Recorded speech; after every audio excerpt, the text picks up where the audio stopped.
Good morning. Thanks to everyone for joining us. Today is Wednesday, August 6th, and it's 12:31 p.m. Today we will gavel in. Commission Secretary, please call the roll. Commissioner Erdman, Here. Commissioner Boatright, Here. Commissioner Smith, Commissioner Hageman, Here. Commissioner Slade, Commissioner Baker. All present. Well, welcome again, everyone. We had a lovely visit out to training camp, as you probably can tell from our attire. But the rain cut it a little bit short, but we enjoyed it and want to express our thanks to the local community here for hosting us at Chiefs Training Camp this morning. As we move forward with our business today, I have a reminder for all that we are live streaming our open meeting for the public to view from their home or office. If you are speaking, please come to the lectern and make sure you speak into the microphone and that the microphone is on so viewers across the state may hear what's being said. For our viewers and listeners watching or listening online, we encourage you to subscribe to MoDOT's YouTube channel at MoDOT Video for access to this meeting and others in the future. We are going to start our meeting this morning with a brief safety emphasis. Matt Sonner, District Safety and Health Manager in Safety and Emergency Management, is going to share with us what we would need to do in the event of an emergency. Matt? Good afternoon, Chairman, Commissioners, Director. As you said, my name is Matt Sonner, and I'm the Safety and Health Manager for the Northwest District. And I just wanted to give a few safety reminders. In the event of a fire today, we'll exit out these doors right here, go across the driveway over to the Kit Bond parking lot and gather over there. In the event the fire is here, we'll go out the back doors over here and go around the building and proceed the same way over to that building. In the event that there's a small fire, I've asked Brian Knoll to get the fire extinguisher, which is over by the door.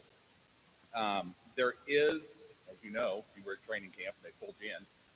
There is a small chance for severe weather today, and in the event that we do have some severe weather, right here is where we're shelter in place.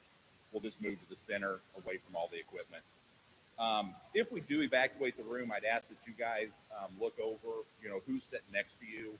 That way we make sure they got out as well. In the event of a medical emergency, Marty's agreed to call 911.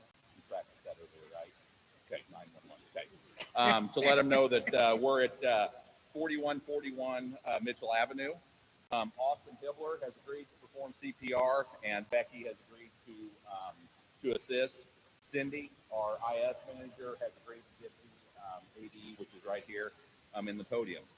That concludes our safety minute today. Thank you all. Welcome to St. Joe, and go Chiefs. Thank you, Matt.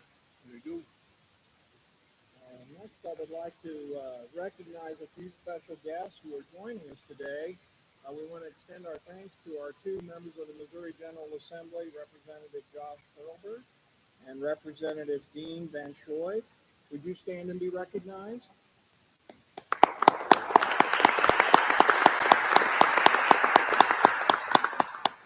We had the opportunity at lunch to thank them for their support of the work of the Highway Commission and the department. We've reached a historic level of engagement with the legislature, and we appreciate your leadership. I also want to recognize former Highway Commissioner Dave Goff. Dave? Yeah.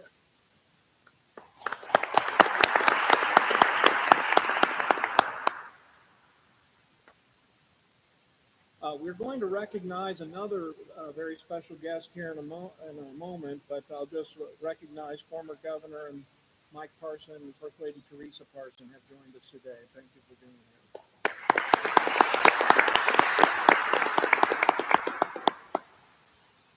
I need to review a few procedural items. I want to remind everyone that we have a public comment period, and we are pleased to offer the opportunity to every Missourian who wants to come before the commission to address any issue of concern. Any of you that might like to address the commission will need to sign the registration before 1 o'clock today. A reminder that you'll have 5 minutes for public comment or 10 minutes per subject. With that, we'll move to our first action item. Today, we're going to start with a special resolution, and as chairman, I would like to offer the following resolution for the consideration of the commission. Whereas the Honorable Mike Parson was elected to the Missouri House of Representatives in 2004, serving the citizens of Missouri in the 133rd District for 6 years, elected to the Missouri Senate in 2010, serving the citizens of the 28th Senate District for 6 years, and then elected as Lieutenant Governor of Missouri in 2016, and served as the 57th Governor of Missouri from 2018 to 2025. And whereas the governor has performed his duties with vision, dedication, genuine compassion for the best interests of the citizens of Missouri, and a lifelong commitment to serving others with more than 30 years of experience in public service. And whereas Governor Parson firmly believed in a sound transportation network as essential to the safe travel, economic development, and the good quality of life in Missouri. And whereas Governor Parson and the General Assembly supported the improvement of Interstate 70, providing $2.8 billion in general revenue in the fiscal year 2024 budget, this once-in-a-lifetime investment made a priority to plan, design, construct, reconstruct, rehabilitate, and repair 3 lanes of Interstate 70 between Blue Springs to Wentzville. And whereas Governor Parson created the Governor's Rural Routes Program, which focused on improving the condition of low-volume rural roads in Missouri, which were in poor condition, allocating more than $300 million in general revenue, improved the condition of more than 5,400 lane miles of low-volume rural roads, and is scheduled for completion by November 2025. And whereas in 2019, Governor Parson announced the Governor's Transportation Cost Share Program, funded with general revenue to build partnerships with local communities and private entities to deliver road and bridge projects and address critical transportation needs. The program matched investments from project sponsors and included improvements to interchanges, roadways, and bridge projects across the state, supporting economic development and workforce development. And whereas in 2019, Governor Parson initiated the Focus on Bridges program, which addressed the need to repair, to replace hundreds of poor condition bridges across the state. Initial funding included $50 million in general revenue to replace or repair 45 bridges, but later received an $81.2 million federal grant to facilitate the construction of the new I-70 Rocheport Bridge. 2 significant improvements in I-70 freight corridor. The grant also triggered $301 million in bonding authority authorized by the General Assembly in 2019 and to be repaid over 7 years. That repaired and replaced an additional 215 bridges across the state. And whereas Governor Parson supported transit operations like the Missouri Elderly and Handicapped Transportation Assistance Program, along with nonprofits providing integrated transit planning for citizens across the state, and whereas Governor Parson included further investments in transportation and infrastructure, such as broadband investments, the I-44 extension planning, road and bridge projects in the statewide transportation improvement program, airport upgrades and improvements to Missouri's river ports.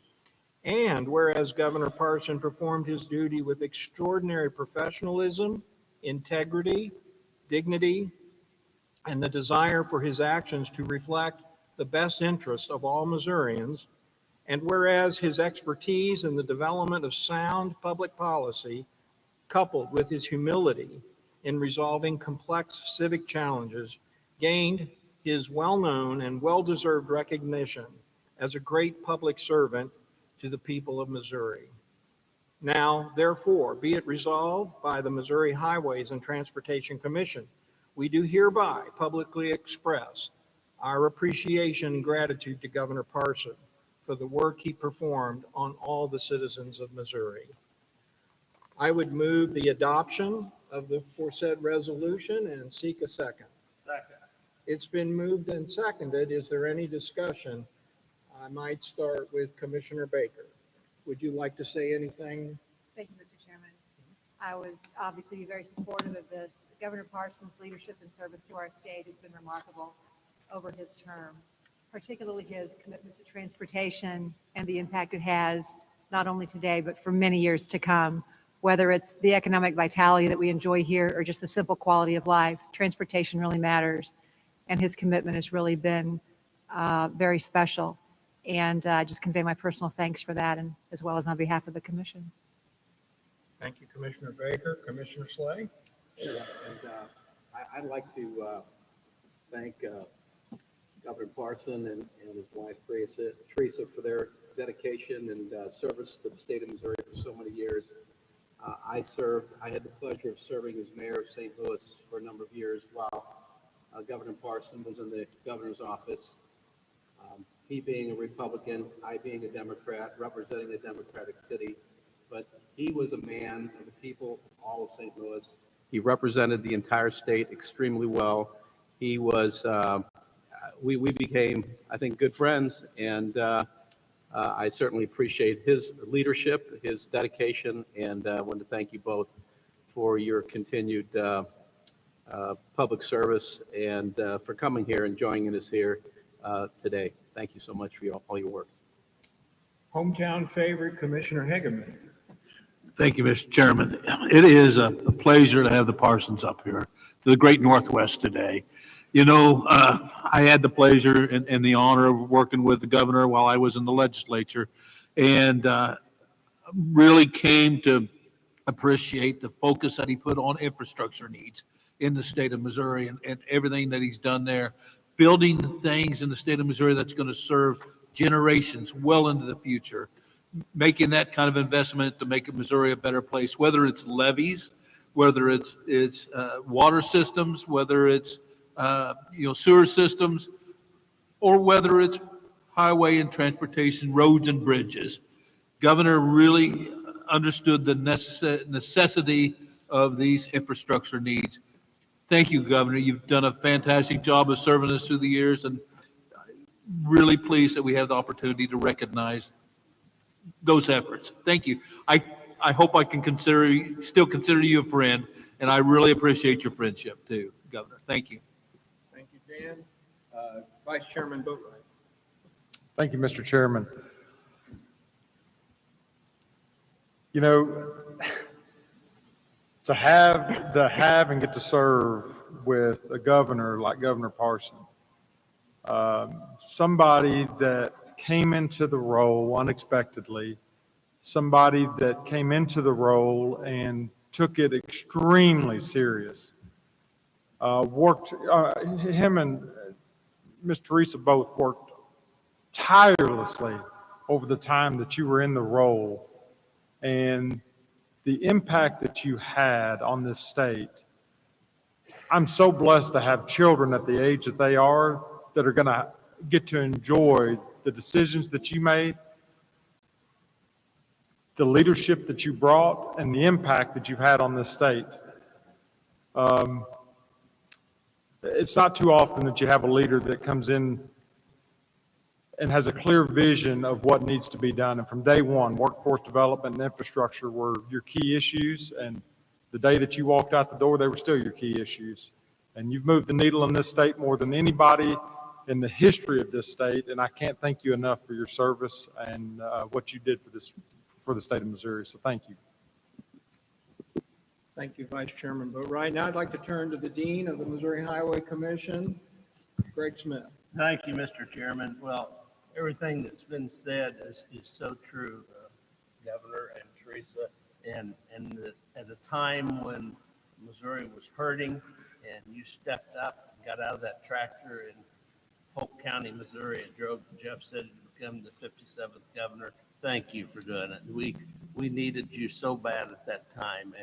And the integrity that you brought back to that office is it's just unbelievable. And you know, the most important thing, Shannon Cooper brought you into my dealership in about 2007 or 8, about 17, 18 years ago. And you were in the House running for Senate. You won huge, become my senator and become my friend. And I value your guys' friendship, both of you, and look forward to spending time with you in the future. So Thank you, Governor. Thank you, Teresa. Thank you, Greg. And let me just close by saying I have had the honor of working for two Missouri governors, Governor Kit Bond, who we lost earlier this year, Governor John Ashcroft, and of course, a student of Missouri. I had the opportunity to watch and engage with every governor since. I've actually been appointed by every governor except for Mel Carnahan since Kit Bond to something. I'm very grateful for the opportunity to have been part of your administration. Let me just say, I don't know in our modern time of a governor who's been more consequential for the people of Missouri. I don't know of one. And the legacy that is left by your leadership and your willingness to look beyond the box is going to change Missouri forever. So we are very grateful to both of you for the commitment you made to public service, but especially your commitment to infrastructure. With that, is there any more discussion on the motion to adopt the resolution? Hearing none, the secretary will call the roll. Aye. Commissioner Boatright. Aye. Commissioner Smith. Aye. Commissioner Heckman. Aye. Commissioner Slade. Aye. Commissioner Baker. Aye. All ayes. Resolution is approved. I'd like to invite you to come forward.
I'm gonna kind of stand at the side of this, if you don't mind, Warren, and I'm gonna face out this way. Is that okay? So I do that. First of all, let me say, for the chairman, when Warren was reading that, resolution, anybody that can say whereas that many times and not screw it up, did pretty good. I can tell you that right now. So, to be able to do it. And all those nice things they said about me up there, well, I pointed about all of them except Greg. So, you know, they should be saying some nice things. But, gosh, I wouldn't expect, I didn't know what was going to happen today when I come up here. But I first just got to come back to the basics of never knowing I was going to be governor of the state of Missouri. That was something I never realized I would ever be, never wanted to be to a certain degree. And then I had the opportunity of a lifetime. And I think of all the accomplishments that were made during that administration, and so many people I got to thank. And well beyond myself or Teresa as the first lady then, it was all the people that got the projects done. I can't help when I was sitting back there thinking of MoDOT, and I'll thank a lot of people here shortly, but I'm going to thank the people that's not here. Because every one of those events I went to, you know, in the background were those yellow jackets, those were reflected shirts. They were the people that were out there working day in and day out to make all of this happen. To a vision I had that I shared with the commission and the director, somebody has to do it on the other level. And I'll never be able to say thank you to all the employees in MoDOT. So if you are a supervisor, if you are anything within the ranks, please tell all of them how much I appreciate them every day for what they do for the people of Missouri, because without them, none of this stuff happens that we get to celebrate. For all the people that sat on as commissioners of MoDOT, I couldn't be more proud of people that decided to give up some part of their life to make things better for Missouri, because I truly believe that's what I was supposed to do. I was supposed to try to make this state better before I left, and I hope in a way that we did make it a little better. But again, you don't do that by yourself. It's putting the right people in the right spot. It's putting people in the position and letting them do their jobs. Ed has been, he was mentioned the first time I called him in my office a week after I'd been governor. He wasn't expecting to see me. And I said, we are going to make a change in our direction, and I'm going to start taking care of different things as governor of the state of Missouri. Number one, I'm going to take care of the workforce in the state. And it starts with state employees. And then we're going to spread that throughout the state of Missouri to do a better job, and I did that. And I will tell you, for some of you don't realize this, everywhere I go in the state now, everywhere, even at the training camp today, there was 2 MoDOT employees there. Everybody says how much they appreciated what we did for the employees during the administration on that. And that right there is more thank you than any gift I could ever receive, is what those people said to me. So for me, I was just out there every day trying to do my job, trying to remember where I came from, and just trying to make life a little better for everybody else in the state. And at the end of the day, with a lot of great people helping me, with the support of MoDOT, with all the things we're doing, we all will change the future of our state long after Governor Mike Parson is gone. Because the things that we're going to do in the next several years will be decades of generations to come that are going to enjoy what we've all sacrificed to do. So let me finish by saying thanks. I can never say that enough for all the people that I've asked to do difficult things in my career. Ed, I want to congratulate you on the job you're doing, because I know this state is headed in the right direction. And for everybody that's here today, just thanks. It was all I can say to you. And some people's asked me what I'm doing now. Let me finish with that. Nothing. Whatever I want to do every day. That's what I get up, decide what I want to do on that. So thank you all. Thank you for the recognition. And as I've always said, one of the proudest things beside my family and my wife and the things that are very dear to me in my faith, there was nothing more prouder than being the 57th governor of the state, of the great state of Missouri. Thank you, and God bless all of you. Thank you very much, family. Thank you.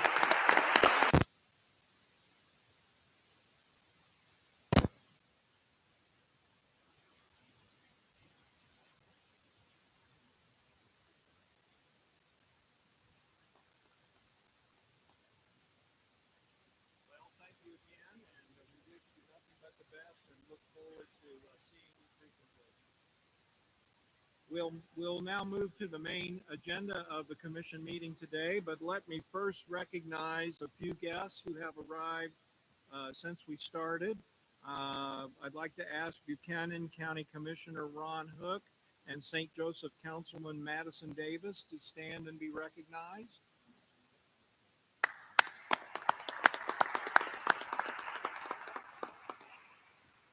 And I understand that we are joined by Matt Berry of Congressman Graves' office. Matt Berry.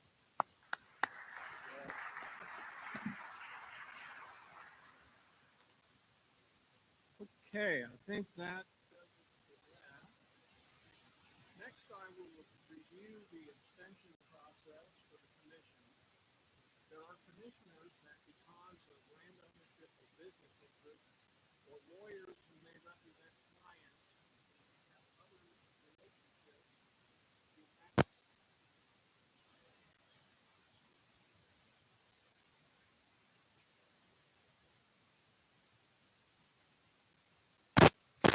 to abstain from voting or recuse himself or herself from participating in discussion of an agenda item.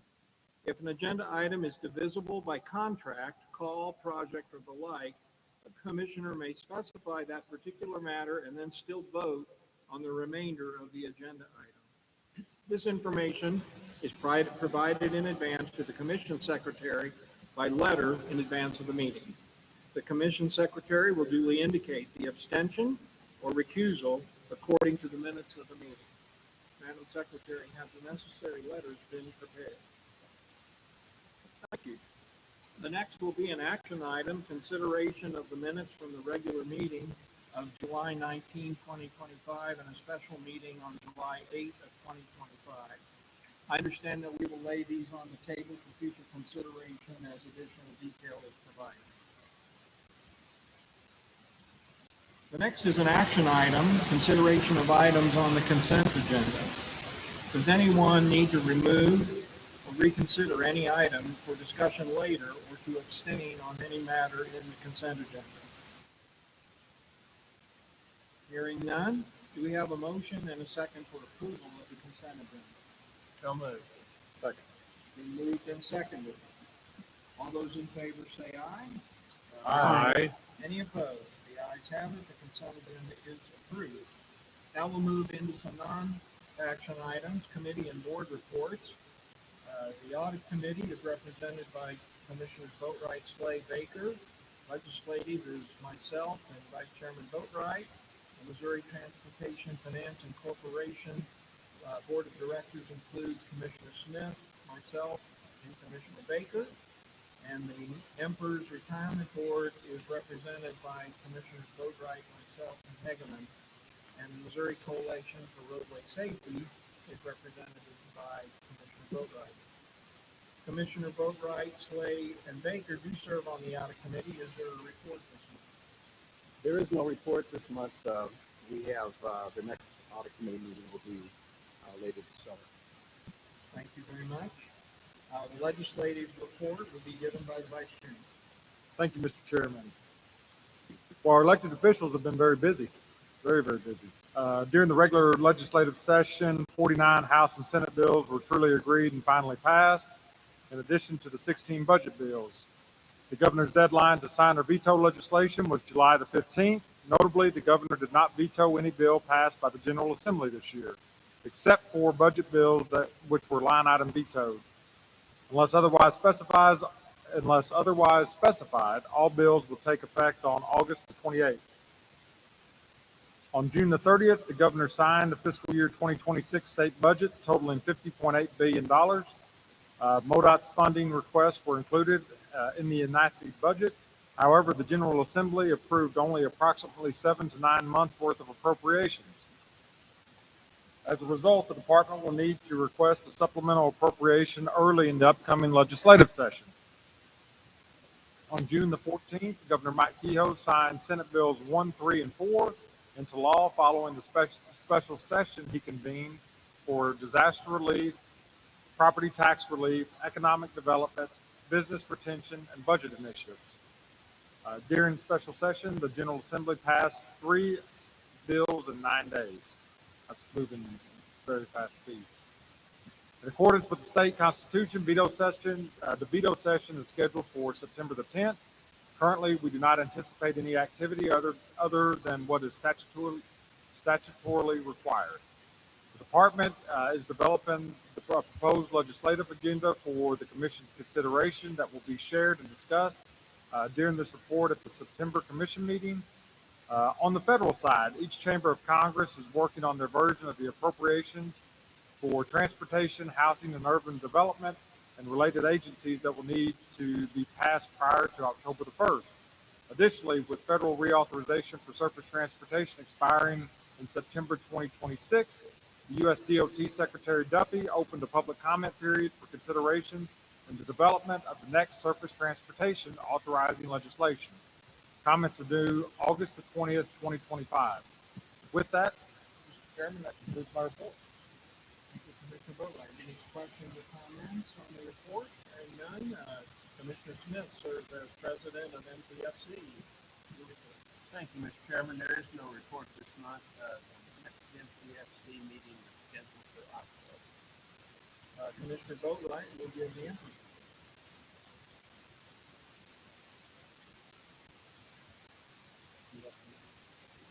Oh, okay. Thank you, Mr. Chairman. There is no report for this month. The next board meeting on INFRS is scheduled for September 18th, 2025. Thank you for that extra. Well, you're welcome. Okay, now I get it right. Commissioner Boatright is a member and represents the commission on the Missouri Coalition for Roadway Safety, and he will be the executive committee. Thank you, Mr. Chairman. The committee is finalizing the agenda and program for the Highway Safety and Traffic Conference in Columbia, Missouri, scheduled for September the 16th to the 18th, 2025. The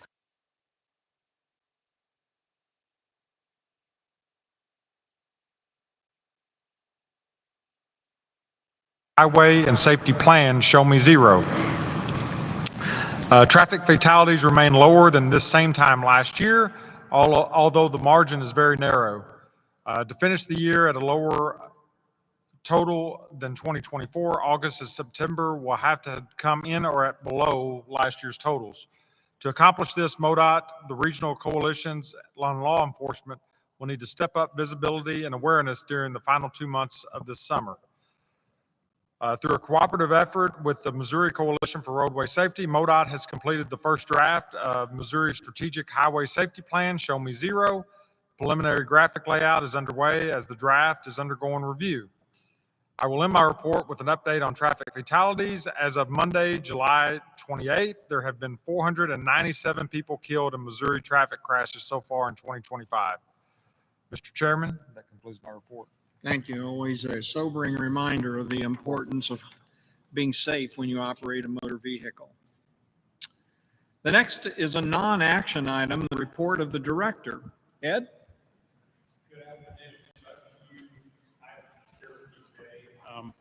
Over the past several weeks, our team has been very active doing public meetings across the state for the countless projects that we are putting into play. But also currently, we're asking the public to think about the big picture and the future. This month, we're hosting meetings across the state for our annual discussion on the high priority unfunded needs list. And if you remember, the commission approves the 5-year capital plan, and then really on the heels of that, we go right into working with our planning partners to prioritize what I call kind of the on-deck list. Those are the things that we can start working on that potentially could be brought into our 5-year plan. The draft document was released late last month. The public can provide comments on the projects identified in the 3 tiers through our MoDOT website or at those public meetings. Comments will be accepted through September 11th. Our planning director, Lance Taylor, will present the findings in the final document for your review and approval at the October meeting. So that continuous process happens. Approve the STIP, go out for comment on what's next, and then we bring that to you in October, and then the cycle continues.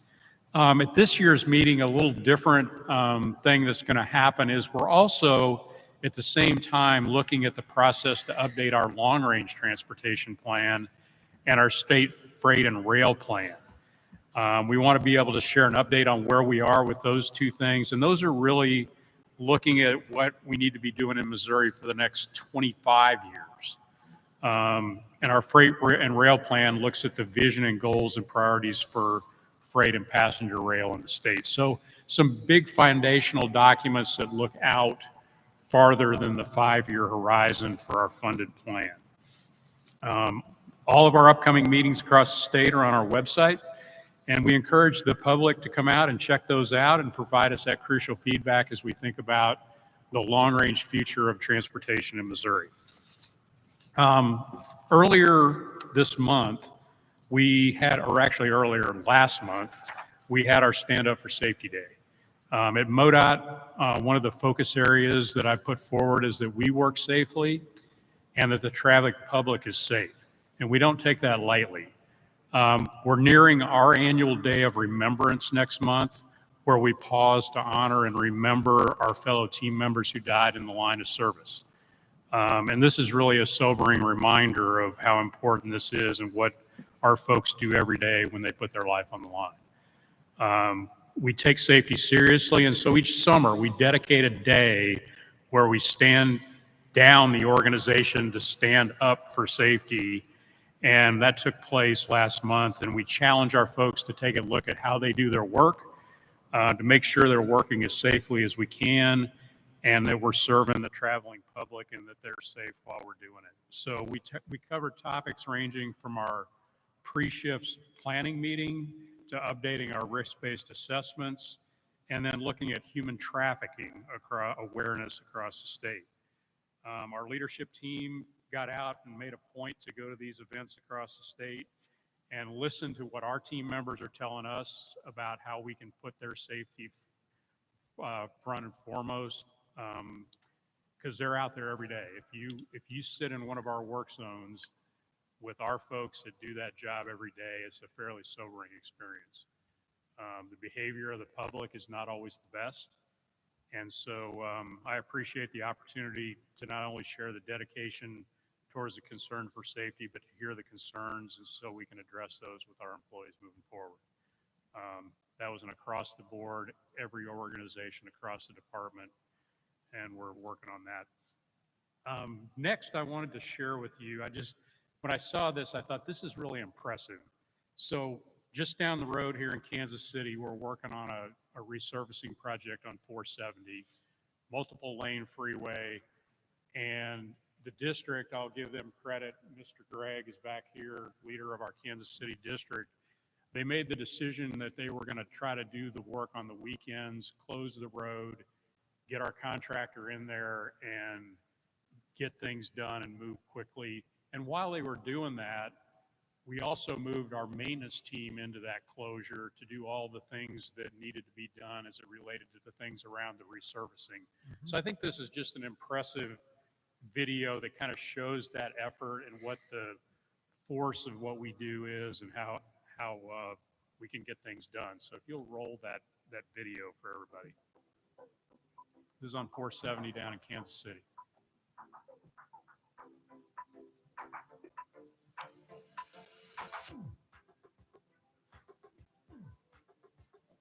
You just look at the number of dump trucks, the equipment, the people, pretty incredible what they got done in a weekend. 3 miles of resurfacing one direction, and then we're going to do it again in a few weeks, right? Going the other direction.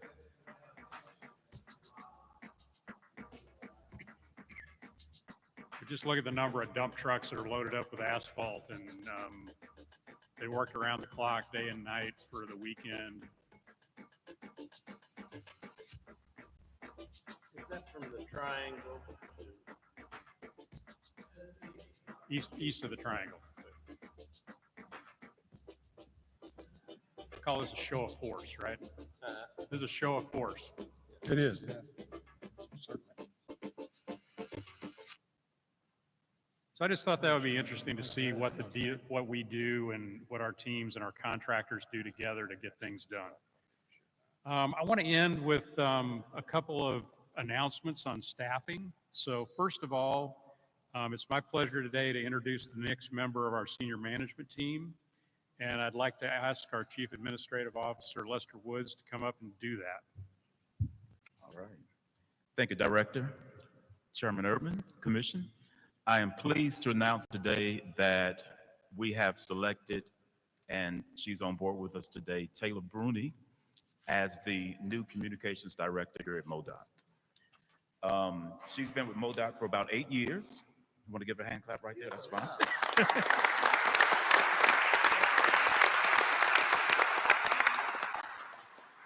She's been with MoDOT for 8 years, and she's been the Assistant Communications Director for 2 of those years.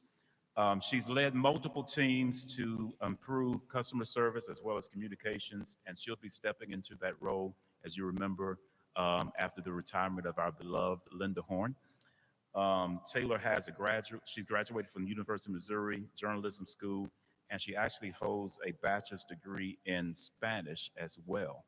So we're very proud to have Taylor, and we're excited about her role here in this new job here at MoDOT. So Taylor, there she is. She's trying to sit back, but go ahead and stand up, Taylor, so we can see you and acknowledge you.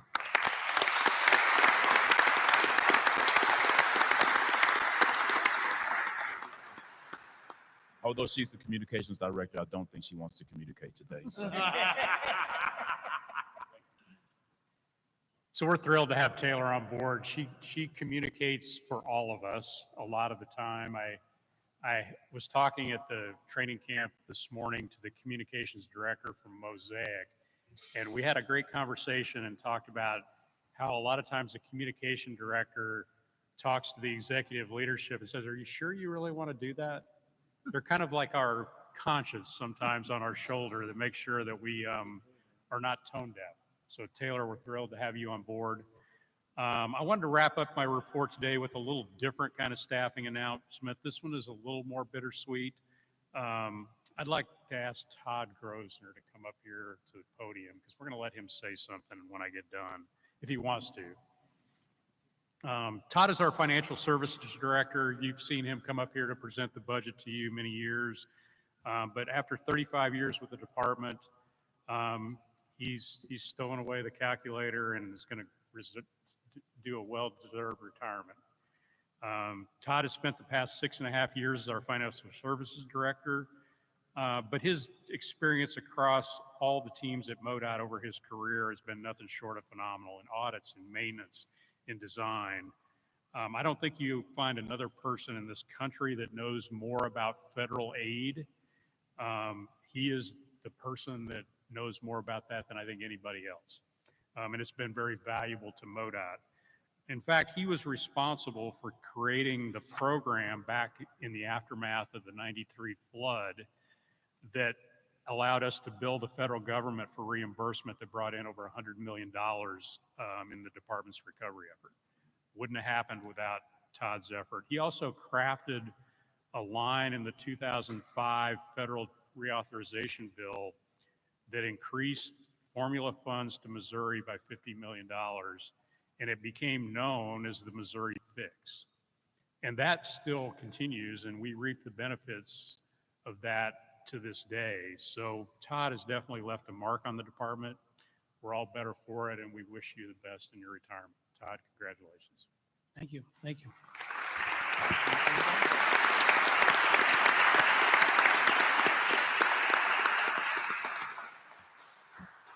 Thank you for those kind words, Ed. MoDOT has been a blessing to me. Thank you for giving me the opportunity to spend 35 years doing something I love.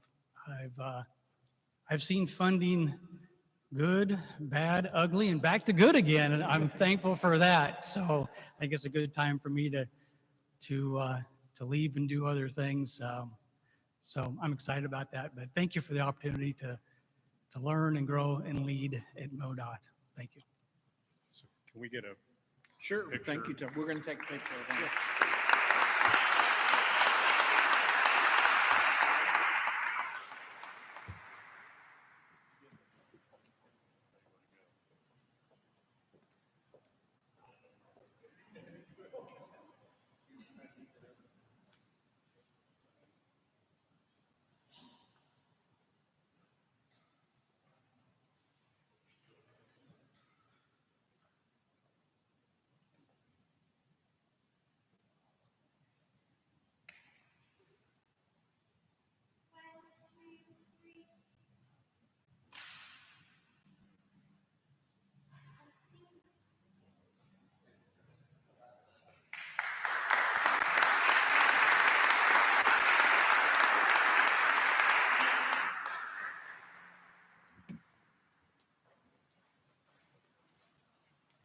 Mr. Chairman, that concludes my report. Okay, Ed, well, thank you. Let me just say on behalf of the commission, Todd, thank you for your tremendous, I can't tell you how impressed we have been with the budget process and your knowledge about federal programs, and thank you so much. Enjoy your retirement. Taylor, thank you and welcome aboard. We're glad to have you running the show now. Are there any questions or comments for the director's report? Just a comment, Mr. Chairman, thank you. Thank you, Ed, for the update today. And I just want to echo congratulations to Todd on 35 years public service to the state of Missouri. That's a long time.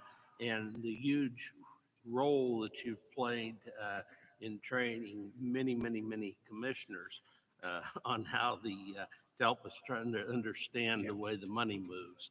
And I'm sure that's been a challenge in itself, but we appreciate you.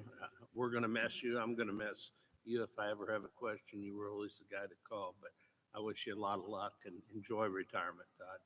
Warren loves it. Yeah. Thank you, Mr. Thank Chairman. you. Yes, sir. Thank you. Any other comments?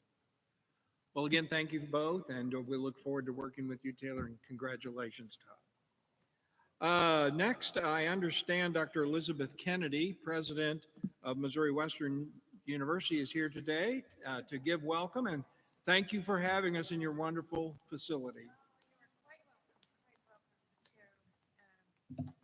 Thank you all, and I'm not sure if I should be looking this way, but I will address you all. So good afternoon, commissioners, and to all of our distinguished guests with us. Let me be the first to welcome you to Missouri Western State University, or as we are more affectionately known, Mo West. We at Mo West are proud to be identified as one of Missouri's 9 public regional universities. And we're proud because last year alone, our public regional universities in the state of Missouri last fall enrolled over 70,000 students combined. That is outstanding. And we're proud because regional public universities are the workhorses of higher education in America, educating nearly 5 million or 70% of all students seeking a 4-year degree at a public institution. And we're producing graduates who spur innovation and growth in our local and state economies. At Mo West, we focus on contributing to the economic viability of the region we serve, and we're producing results. Last year alone, nearly 87% of our graduates reported living and working in Missouri. And as far as Buchanan County goes, our primary county service area, that figure was close to 62%. And we do this by intentionally aligning student demand with workforce needs. The Holney Center for Convergent Technology, where you find yourself today, is an excellent example of that alignment. This was a $19 million project that was funded in part by a MoExcel's grant and matched through local partnerships. As you exit, if you would, please look at our donor partner wall and mention to our donors that you have been here and that you have seen their space. But those valuable partners have been asking for this sort of collaboration for years, and Mo West was pleased to bring it all together. And as a result, we are seeing significant growth in our construction engineering technology programs, as well as in our cybersecurity degree programs. Both of those, as you saw at your tour earlier, are housed here in the Holney Center. And we have worked with our very good partner, North Central Community College, to provide other in-demand, career-focused training with local business and industry right alongside our degree programs. Changing technological advancements in the workplace, think AI, think automation, mean that higher education is becoming increasingly important. According to research conducted at the Georgetown University, by 2030, 66% of all good jobs will require at least a bachelor's degree or an industry-related certificate. And we at Mo West provide that education here through our strong and deliberate mutual partnerships across vital sectors so that we produce the much needed workforce for our community, our region, and the entire state of Missouri. The Holney Center was born out of this type of opportunity through collaboration, great ingenuity, and most importantly, our desire to make this little corner of our world that much better. I trust you will enjoy your time in this amazing space, and you will find that innovation that thrives here at Missouri Western will inspire you for the rest of your meeting. And again, I want to welcome you to the Hoolney Center in Mo West. And I also want to take just a moment to thank you for your very good work in helping the state of Missouri progress. So thank you and welcome. Enjoy your time. Well, thank you. It's great to be here, and we certainly enjoyed the facilities this morning and this wonderful tech center that we've had an opportunity to share with today. Thank you for your hospitality. Well, you're wonderful. I see lots of Chiefs gear, so even though the camp was cut short, it was a wonderful day for weather until the rain, and I trust you enjoyed that. This is our 15th camp. We've been doing it for quite some time, and we are very pleased to collaborate with the city, the county, the state, and bringing the Chiefs here to St. Joseph for their training camp. So, Well, thank you. very good. Thank you all. Okay. Our next agenda item is a non-action item. We have a delegation representing the Greater St. Joseph region, and I would invite Marty Lyles to come forward to introduce the delegation. Yeah, thank you very much. It is with great pleasure. I'd like to introduce some really great, I'm going to say partners that really help and really support, I guess, MoDOT here in the Northwest region. Abe Forney, he is the Director of Public Works and Transportation here in the city of St. Joseph, and Natalie Hahn, President and Chief Executive Officer for St. Joe Chamber of Commerce. So thank you. Welcome in. Good afternoon, Mr. Chairman, Commissioners. Thank you very much for having me speak to you today. Ed, good to see you. Welcome back to St. Joe. It was wonderful meeting with all you last night and breaking bread, telling some stories about times living in, when I lived in St. Louis, times living in Lee Summit, and here I am in St. Joseph, Missouri. So again, welcome back. I hope you enjoyed training camp today. And I've got a couple slides here. Again, my name's Abe Forney. I'm the Public Works Director. Previously, I was the airport manager. And when I started as the airport manager, we talked a lot about how we worked as a community to be one with the 139th Airlift Wing. And Marty and I have kind of worked with the rest of our teams to try and grow that type of partnership that we had at the 139th and spilled over to the way our partnership with MoDOT has worked. So a lot of these slides have to do with collaboration. We've collaborated with the Chamber, we've collaborated with MoDOT, the Buchanan County, and the City of St. Joe to get a lot of these projects underway. As the chairman mentioned earlier, the governor's cost share has been absolutely wonderful, and we're the direct recipient of some of these funds.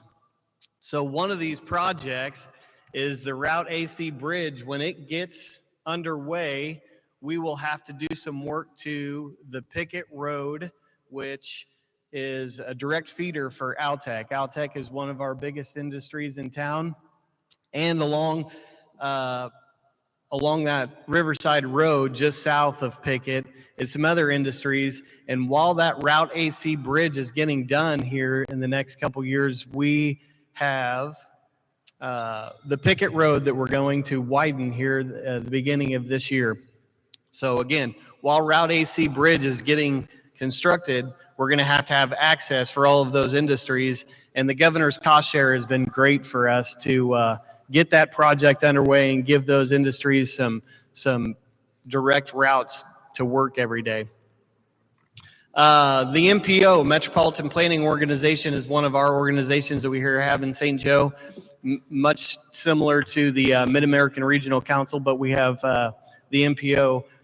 Max and Jackson have been leading that up with leadership from Chance, who I might add, she put these slides together today. So if they're good, then give her kudos for that. But the MPO is a direct recipient of multiple hundreds of thousands of dollars that does studies for us. Cook Road project, we're going to widen that here in a little bit, and that TAP grant is helping fund some of that Cook Road improvement. Like I mentioned, the 139th Airlift Wing is housed at Rosecrans Memorial Airport. At the Rosecrans Memorial Airport, we have the Advanced Airlift Tactical Training Center. So we train over 18 different allied nations. So we have Germany, we have Japan, we have all kinds of different nations coming in here and learning how to fight tactically in a C-130 or an airlift aircraft. And we just recently completed a couple of projects with the help of MoDOT. We are a, oh, I lost it. It's a pass-through state, basically. Gosh, I lost it. Anyway, we don't deal directly with the FAA. MoDOT deals directly with the FAA, and then we receive that funding. Block grant state, there it is, came to me. So with this runway project that we just got done, 65% of it was federal funding. The remaining 35%, so 65% of it was military funding. 35% of it was MoDOT funding, and then we have the remaining percentage. So again, that's a lot of collaboration there with the military, MoDOT, and the city of St. Joe to get this $28 million runway project reconstructed. Also, we would like to mention, even though the I-70 is getting done, I-29 right along St. Joe has an extremely busy section, as busy as I-70 from Frederick all the way down to 169. We see around 20,000 vehicles a day. So that section of road, although it doesn't get as much attention as I-70, it's extremely busy, and we appreciate all the help with MoDOT trying to get that traffic flowing through there. We've got a grant right now to do a study at the Farron Street exit, when maybe that'll lighten up some of that traffic in that busy section of I-29.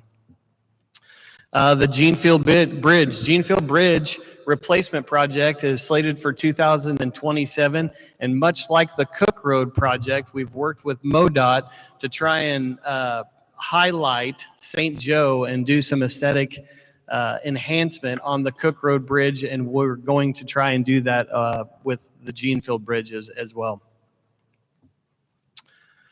Of course, I-229, that's been a hot topic for everybody over the last couple years, and I can't thank Marty enough for working with Natalie and the rest of the city of St. Joe to communicate on how that project is going, receiving the input from us to make sure that it works out for everybody to get this major project completed. So I appreciate that very much. And with that, I'll turn it over to Natalie Hahn. Thank you. Commissioners, thanks for having me today. I'm Natalie Hahn. I'm the president and CEO of the St. Joseph Chamber of Commerce. We have the contract to do economic development for St. Joseph and the county.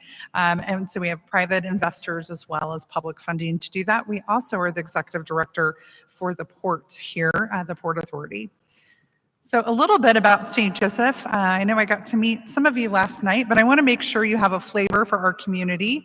So we have about 70,000 residents. However, our MSA of who we're bringing into work every day is about 350,000 people. We're 35 minutes from Kansas City Airport, or as I like to call it, the St. Joseph International Airport. And we have a crossroads with I-29 and 36 highway are kind of our major highways here. We are first in places to work in manufacturing. We got named first last year for places to work in manufacturing. We're a top 20 small business startup according to Forbes magazine, great place to start a business. And we are the birthplace of Cherry Mash, the Pony Express, and of course the 139th Airlift Wing. We are the third largest exporter in the state. We are just under Kansas City and St. Louis for exporting things out of St. Joseph. We have a lot of headquarters. So one thing people don't know about St. Joseph is our rich industry that we have here. So I've listed for you several of our headquarter companies. A fun fact about Nestle Purina is we're the only place in the US that has both the R&D facility and manufacturing. The only other places they do that are in Switzerland and Paris. So we have a rich history of not only manufacturing, but also R&D with animal life science and a lot of our food tech right here in St. Joseph, Missouri. We have several international companies as well, but I listed those in your presentation. We're rich in manufacturing. So one of the things about St. Joseph when I kind of travel across the state is I often have people not understand the industry that we have here and the impact that that really has on transportation. We have about 35% manufacturing here in St. Joseph. So to compare to a community like a Jeff City or a similar sized community across the state, typically they would be about 10% manufacturing and have a lot more hospitality, but we have a really rich manufacturing. So that's where our roads and our airport and our port are really important for us to continue to be successful here. The other thing that impacts is our wage. So we're the 7th in average wage in the state at about $57,000, and that is comparable to 7 other counties in the state of Missouri. So we're ahead of Springfield, Joplin, Jeff City, several of our peers across the state. We really compare to just some suburbs in Kinston and St. Louis because we do have a lot of rich industry. So now we're going to talk a little bit about the ports. I don't know that you guys are going to get down to see it, so we put some pictures in there for you so you could see our port that we're really proud of.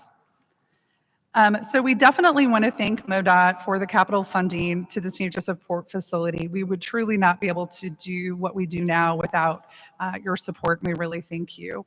We received the waterways capital funding to do 2 storage bins and a conveyor system. There was a photo of it. We are now truly a multimodal port. We have rail, transload, and barge transloading as well. You can see some photos of it there. And we were able to put in a seawall that was funded through MoDOT's waterway and capital improvement funding through MoDOT ARPA dollars. And we were able to remove large items from the highway system. That's really what this is now being able to do for us. Is you can see in this photo that there's a wind turbine that was safely brought to our port through the Missouri River. Here's a picture of it at night, just because we think this is a really cool picture, but we want to continue to say thank you for your investment. So with the rich history, the port and having alternatives for manufacturing here is really important. So thank you for your continued investment in our port. We appreciate the city of St. Joseph as well as Marty for all they do to support us as well. But commissioners, thank you for taking time to come to St. Joseph. Well, thank you. It's really eye-opening to see the manufacturing that goes on up here. And I don't know that everyone across the state is aware of that, but congratulations. Tremendous commitment to manufacturing. Comments, Commissioner Hageman? Yep. Thank you, Mr. Chairman. Yeah, Natalie and Abe, thank you for the presentation. I appreciate Dr. Kennedy's kind words as well. I hope she says as nice a kind things about MoDOT when we do the AC bridge coming down the road. So, but it's good. That's all progress. We're working together. We're doing good things in working with MoDOT here in St. Joseph, and we are happy to be part of that partnership. And so Marty's been great to work with, and certainly I've enjoyed working with all of you and all the folks of St. Joe through the years, and Marty likes doing it too. At least that's what he tells me. So it's all good. So thank you, Mr. Chairman. Thank you for your presentation and enlightening my colleagues. Thank you, Commissioner Hageman. Other thoughts or comments, questions? Well, thank you again. That tremendous work going on up here in St. Joe. We're very proud to be your partner. I'm glad to hear that the partnership is working. I know that's not always the case, but I'm glad to know it is, at least currently. And we've got a lot of good things to accomplish up here. Appreciate your local partnership. With that, I'll move to the next non-action item, which is an update from the Northwest District Engineer Marty Lyles.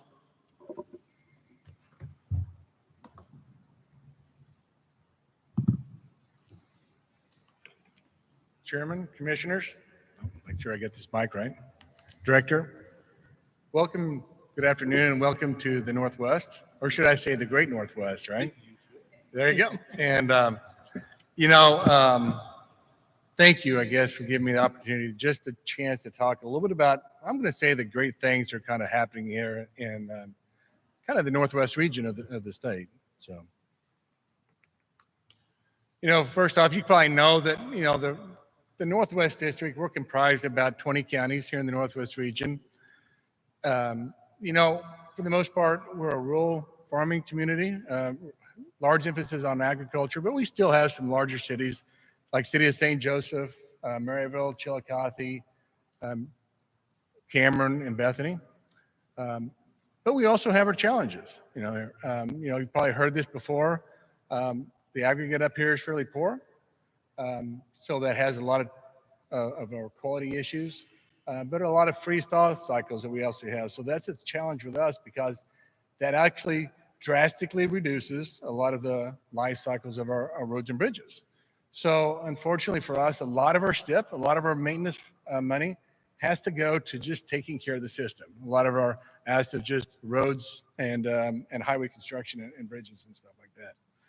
We maintain 11,350 lane miles of roadway, 1,359 bridges here in the 20 county region.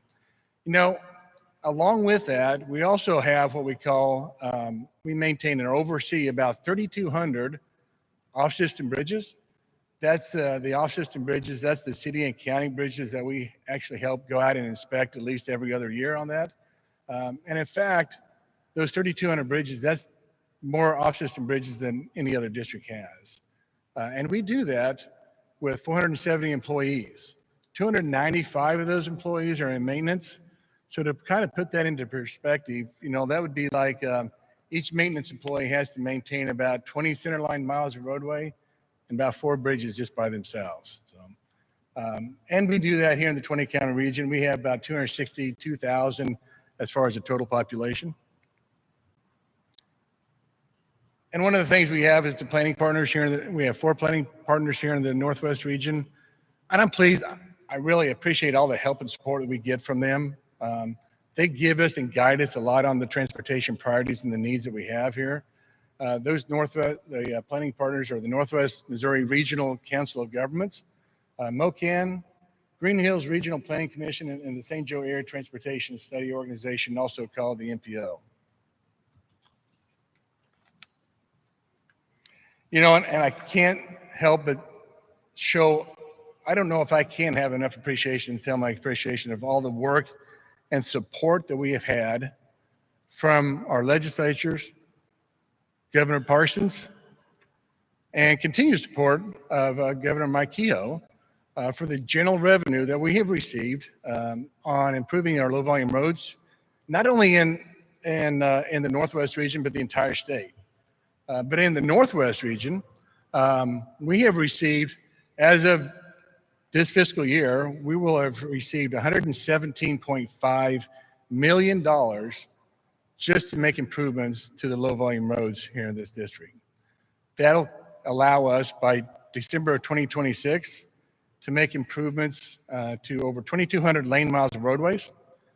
Still a lot of work that's going to be done this year and a lot of work that's going to be done next year as well on those with that money that we received in July. And that calculates to about 41% of the low volumes that we have in our district. Now, this is just a map, just to kind of show you everything that's highlighted there is really the work that's going to be done on the low volume roads with the money that we received with that general revenue funding. And it's nice to see that majority of our roads are actually being highlighted in that. Now about the results of some of that. So this shows us the conditions of our different types of highways over there. Notice that here in the Northwest region, we do maintain over 5,000 lane miles of low volume roads. Also notice that in 2024, our 69% of our low volume roads were in good condition. Currently, we're at 77%. But I want you to reflect back about 3 years ago. 3 years ago, before we ever received the funding in the first place, the Northwest region in our 20 counties with our 5,500 low-volume roads, only 50% of those were in good condition on the average. We had some counties that were probably averaging around 25% in good condition. So believe it or not, in those last 3 years and ongoing, we have made huge strides thanks to the funding that we've had from the legislatures and Governor Parsons on that. So we really appreciate that. And I will tell you, that has brought a lot of pride back to our maintenance forces. They take a lot of pride in the work that they do out there on those roadways. And when they can't do that, that's really hard for them to do. And I see that in their eyes and I see that in their faces as they go out and do that work. Bridges is another one of those we have to take and focus on. One of those, this graph actually shows the amount of poor condition bridges that we have in the district. In 2020, we had 214 poor condition bridges on that poor condition list. Thanks to our Safe and Sound Farm Bridge program, Governor Parsons focused on bridges, along with our MoDOT STIP, and really even on our maintenance forces. We have been able to reduce that down to 95. So we're pleased to be able to get that below triple digits. We've been working hard on this for years to try and get that down there. That's a reduction of 119 bridges off the poor condition list in the last 5 years. Really pleased to be able to get that done. Now on to some active projects that are actually, or future projects. This has been a lot of talk that's been going on. Probably everybody's heard a little bit about that. But we are pleased to announce that the I-229 double-decker environmental study is done. We have got final approval from the Federal Highway Administration, and we're able to move forward with that. The preferred alternative on that is to remove the double-decker bridge, place the roadway on the ground, kind of using the same alignment, same footprint as what the double-decker bridge is right now. That's kind of the general idea of that. So now we've been able to move across that milestone. The next start is how do we get the construction going? We've actually got it in the STIP. The STIP that you approved in July actually has that as a project in there. I think it's in 2027. The next step is we have actually announced and selected a project director for that, Joyce Reynolds. Joyce Reynolds has been with us for almost 30 years. She has been selected to be the project director. She's going to move this project on into completion. So we're pleased to see that happening. So thank you, Joyce.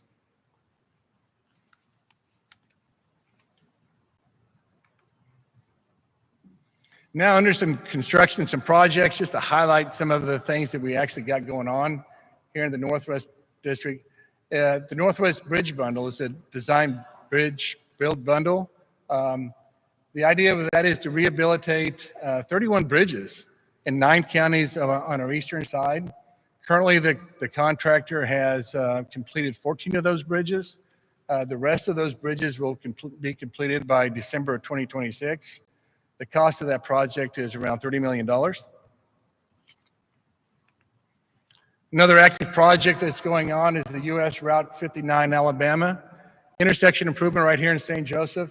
Been a long time coming, been one of those things that I've been talking about, a lot of turning movement problems right there.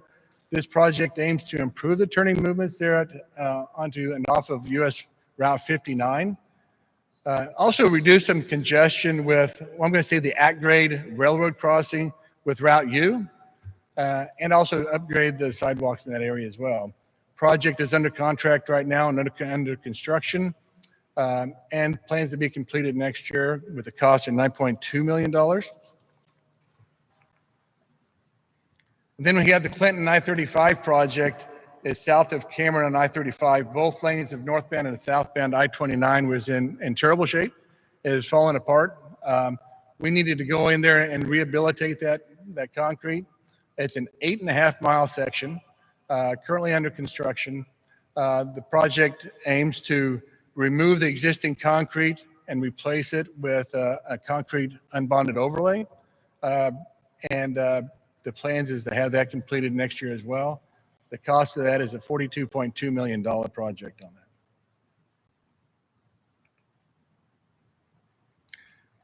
Now, one of the things when I was talking about the low volume roads, and you know, the first thing that we had when we got this about 3 years ago, we got challenged with about a $53 million investment of money. Great to have that, but it brings its own challenges as well. It tells our maintenance forces that we're on high alert. They had to go out and start making some repairs to all those low volume roads, start putting asphalt down, replacing culverts ahead of the contractor. Because if you recall, back at the time, they had a year to get that asphalt done. So that means we had to get in there ahead of them to get all that stuff completed. So we've been micro-focused on getting that done for the last 3 years, which is a great thing. I'll tell you what, our crews have stepped up to the plate and I'm proud of it. But we've also been able to do some other things that you show on this chart as well. One of the things I'm going to point out, signing, which I know that's Commissioner Hageman's pet peeve as well, which is mine. Signing is one of those that we have wanted to continue to focus on. It's also one of those that we normally do a lot of that work during the fall. Once the weather doesn't allow us to get out there on the roadway as much, and so we focus a lot of those on the fall time. But we also have a contract coming up for this fall and this next spring to get a contractor in here to replace the overhead signs here in the St. Joe area that's getting really bad. Now, I also say, working on the roadways, I'd like to highlight another thing, because as we're doing these results, working on the roadway and in the elements, it's always dangerous work. There's no doubt about it. But, the work must be done. It has to be done. So I'm proud to say that we can also make safety a priority. The Northwest District has had the highest safety score for the last 10 consecutive months. So that kind of shows that we can be safe and productive at the same time. So I'm really proud of the crews for really watching out for themselves on that. Of course, it wouldn't be the Northwest District if I didn't talk a little bit about winter operations. Winter operations is one of those that you never know what you get until after it's over. We actually maintain 181 trucks. Last year we had over just about 660 lane miles of roadway that we plowed, or miles of roadway that we plowed during the winter operations. 18 days of EOC activation. That was around 62, almost 63 labor hours that we did.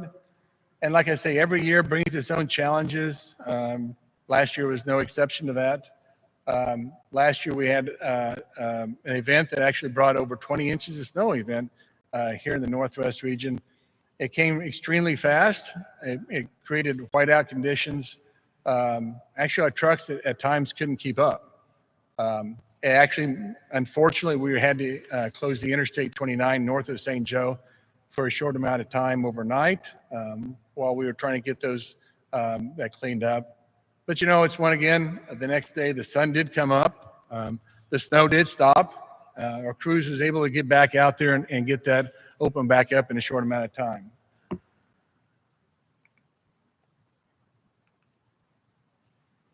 While we're doing all that, our team actually does a lot of innovations as well.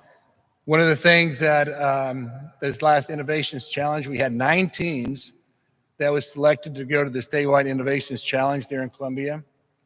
And we actually brought home 2 winners with that. It was the empirical slab design, got 2nd place, and the temporary roundabout that got 3rd place into that.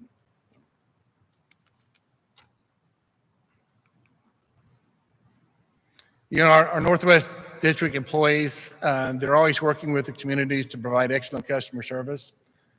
One of the things that we've talked about is just having public meetings with our program delivery.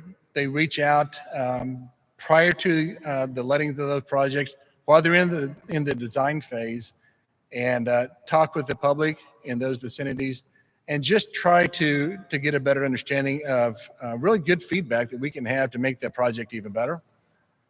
We have maintenance employees that we do what we call it kind of I guess is a touch truck, if you want to say.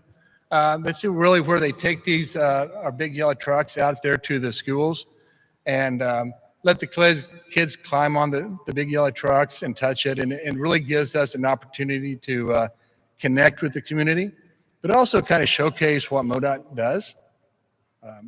We actually do community career fairs and safety events as well.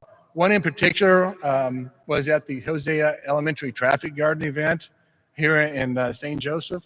That's where our Northwest Coalition for Roadway Safety actually created a safety course on the playground, drew it up on the playground of the Hosea Elementary School, and taught the 2nd graders right there about bicycle safety. It was really kind of fun to watch those kids as they drew through that traffic course with their bicycles and stuff like that.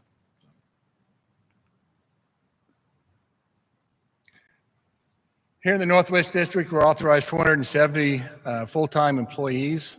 We're staffed about 87% right now. We continue to focus on recruiting and outreach through internships is one of our options that we do. We actually had 4 interns that came in there. Some of those are engineers, some of them non-engineers that actually came to us and worked this summer. And they really, believe it or not, we had a lunch for them and showed our appreciation. Allowed them to do some presentations on that. It's amazing what they learn and what they provided in that time that they were here in the summer. But we also we participated in career fairs as well. We actually go to a lot of the universities trying to recruit here in Missouri, but also in Iowa and Nebraska and Kansas. And actually this year, I think we're going to go back into North Dakota to try and do some recruiting for some engineering in that. Our HR staff actually goes to some local job fairs and trade schools here as well, trying to recruit to get people to come and work for MoDOT. And then the Northwest Cares is our employee advisory group. You know, the Northwest Cares, they coordinate a lot of fundraising to help assist employees facing difficult circumstances. Northwest Cares sponsors the Bring the Child to Work event that comes in every summer. And, you know, and they were able to provide monetary support to 7 employees in the last 2 years because of all the work and support that they do. They're very active here in the Northwest District, really proud of what they can do. You give them a chance and let them run with it, and they can think of all kinds of things to do. So, and I'll just say the Northwest District, you know, from my heart, they're a family-oriented atmosphere up here. All of our employees, they're just really engaged, and you know, I'm really proud of what they are able to do and what they accomplish. You know, by all of them working together. Yeah, it truly is a team effort up here, and I'm just proud of every one of them. So, thank you very much. Have you any questions of me? Thank you, Marty. Let's see. Any comment, Dustin? I do, yeah. Marty, thank you. Man, it's great to see the progress on the rural routes program.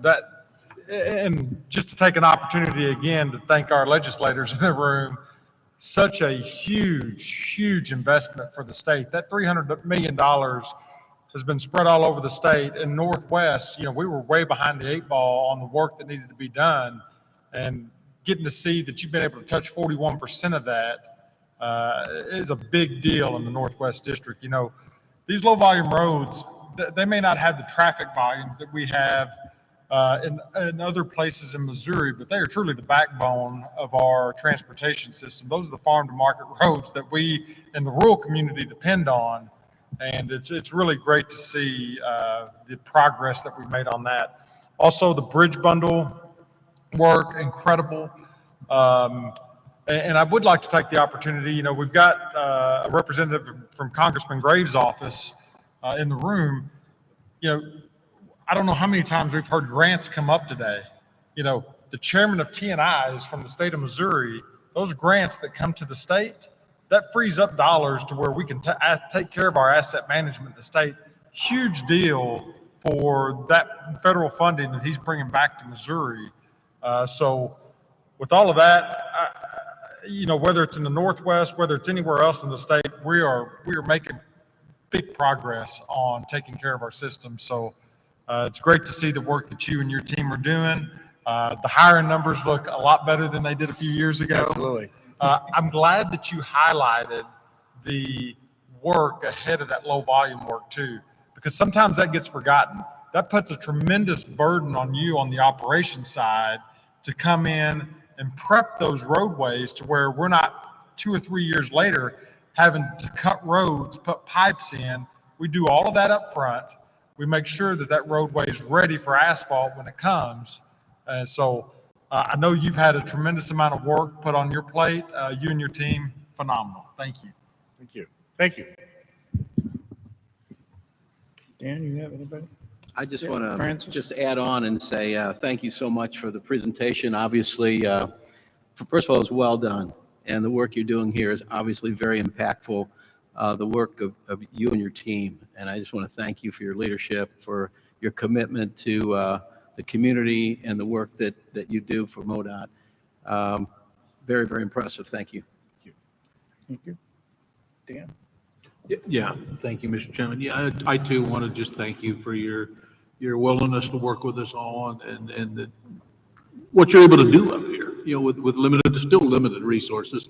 But we've come a long ways and appreciate you making me aware of it a few years back that we needed some help up here. And so glad that the governor was attentive to that as well, and that the legislature, thank you, my legislative colleagues and friends, continue on with that effort, and hopefully we can continue to make gains on the rural roads, but everything you do here in St. Joe too. You work in all our communities, Trenton, Chillicothe, Milan, Unionville, you got a big district, and a lot of roads that still need some attention, but you're doing a great job. You got a great crew right behind you, and it's wonderful. Thank you for all that you do and all that the staff does up here in Northwest Missouri. Thank you. Thank you. Ed, did you have anything to add? Well, I think it's just worth noting that, at times the hole was pretty deep, and Marty, being our leader, persevered and kept his eye on the ball, and you can see the benefits of that in the condition of roads and bridges in this district. And I think it's no small feat that, the I-229 project to get to consensus, that was a huge effort on Marty's part to lead our part, and then for Abe and the chamber and all the regional leaders to come together to get to consensus. Now we get to go do the fun part, which is get it done, right? Get it done. So thanks, Marty, for your leadership. Thank you. Yeah, just a quick follow-up on that. A couple of years ago, I think, Natalie, you might have hosted a lunch. I came up, and the 229 project was not as fully conceived at that time. And I know here in St. Joseph, that's a big deal. As a railroader, I've been kind of scratching my head how we're going to get over the railroad on the north end, get down to grade, and then get back above grade to get over the railroad on the south end. But I'm told by everybody that can be done. I'm glad to know we're not going to get rid of any grade separations. I'd never want that to happen while I'm chairman, that's for sure. And thank you again for the rural roads. That's probably the biggest issue up here, and we hear about that a lot. And thank goodness for our legislative leadership delivering the funds to get on that. So thanks, Mark. Thank you. Okay. Next is an action item. We are going to be reviewing the medical plan funding recommendations for 2026. Brandon, I think this is yours. All right. Good afternoon, Mr. Chairman, Commissioners, Director Hassinger. Happy to be here today on behalf of the Medical and Life Insurance Board to give you an update on where we sit currently and what we're looking for 2026 and into the future. So over the last couple of months, we've gone pretty deep into details on the medical plan and what we offer to our employees and retirees. So I'm just going to touch base on just a couple of high points before we dig into the details of the finances. So medical insurance is a very important aspect of employment for everyone. The commission has been at the forefront of that as we've offered employer-sponsored medical insurance to employees, anyone that is covered by the Emperor's retirement system for 47 years. You allow this to be governed by a board of trustees, which is made up of employees and retirees from both MoDOT and the Highway Patrol. So we have an 8-member board that meets monthly to go over the details of how the plan is doing and then make recommendations to you as we go throughout the years. As a reminder, currently the plans that we offer 2 plans to our active employees and to our retirees that are not quite eligible for Medicare yet. So we have a preferred provider organization plan or a PPO plan. That's your traditional plan where you go to the doctor, you know how much your copay is going in. And then we also offer a high deductible health plan that comes with a health savings account for those who want to take on a little bit more risk, have a little bit higher cost when they go to the providers, but gives them some options on what they can do with the money that we give them. And then for our retirees, we also have a Medicare Advantage plan that we've set up for those who are Medicare eligible. This is a commission-created, only available to our retirees Medicare Advantage plan that we have administered on our behalf. So it's only available to our people, and we control the aspects of that plan moving forward. All of our plans combined touch just over 26,000 lives. So that'd be our employees, our retirees, their wives, children, just over 26,000 are touched by these plans. We are self-funded, so that means that any costs that are incurred at the provider's office is what comes out of our budget. And so we use third-party administrators to run those claims, have the contracts with the providers for us. Currently, we use Anthem as our medical TPA, and we use Carelon RX for our pharmacy side to contract with the pharmacies. And then our Medicare Advantage plan is currently run by UHC. This is attachment 4 in your backup material, and so this gives you a look at what we've seen finance-wise for contributions coming into the plan. You'll see we got a little bit of a spike there in 2024 as we increase premiums both on the employers and our retirees and employees to try to catch up from losses in the previous years. If you look at 2024, the commission contributed just over $102 million worth of premiums into the plan, with our employees and retirees contributing $28 million approximately. So the commission's paying on average about 70% of the premiums that are coming into this plan that we use to pay claims and to pay our administrators. Our biggest expenses that you see as a plan are the claims that we pay. So anytime one of our members goes to the doctor, they go to a pharmacy and they fill those prescriptions or see those doctors, we pay those claims out of this fund. So this graph shows you kind of the trend line of where we've sat. The blue line that you'll see go high is what our pharmacy trend is, and it's a rolling 12-month trend. The red line is our overall trend, and the black line is what we see for medical claims. So you'll see that blue line for pharmacy gets pretty high. At the end of 2023, beginning of 2024, we were looking at a 30% increase in cost at the pharmacy. Most of that's new medications that come out. They have high dollar costs. They replace old medications that have lower dollar costs. And so you see those trends start to get up. But you see they kind of ebb and flow up and down, both on the medical and the pharmacy side. But overall, at the most current data we have, we're sitting at about a 9% trend year over year for expenses. So that's our actual data that we see. And so when we look at what's going to happen in the future, we also like to look at national averages just to see what we may have come forward based on what we're seeing across the country. So this graph breaks off the medical side and the pharmacy side, where we're seeing the trend and what's causing it. So if you look at the graph on the left, we've got a medical trend. 5% of that trend is caused by price.